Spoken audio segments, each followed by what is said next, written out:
السلام علیکم محترم ملګرو. په دې سکرین به تاسو ته ښکاري دا د پنجاب گورنر دی او د مولانا صاحب په باره کې نن یو څو خبرې کړي دي. وایي زه مولانا صاحب ته وایم چې ستا تحفظات او اعتراضات په خپل ځای خو داسې څه حرکت ونه کړي چې هغه ملک ته نقصان ورسوي.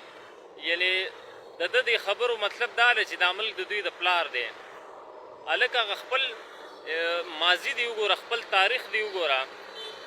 دا د لنګ والا اوس راپاسي او دا به مولانا صاحب ته خبرې کوي. د دې ملک حقیقي وارثین مالکان موږ یو الحمدلله. د دې ملک حقیقي مالکان دا علما دي چې قربانیان یې ورکړي دي.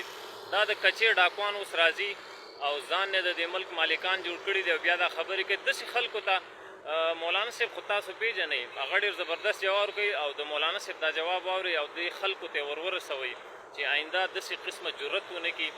او مولانا صاحب الحمدلله په پنجاب کې انټري کړې ده، نو دې خلکو ته اوس ولونه نه ټینګېږي او جلسو اعلانونه هم کړي. انشاءالله د مولانا صاحب دا خبرې واوري او دوی ته ورسوئ. ملګرو، धमकियों से हमें नहीं डराया जा सकता। धमकियां अपने पास रखो। हम दूसरों पर रौब डालने वाले लोग हैं, किसी का रौब कबूल करने वाले लोग नहीं हैं हम लोग।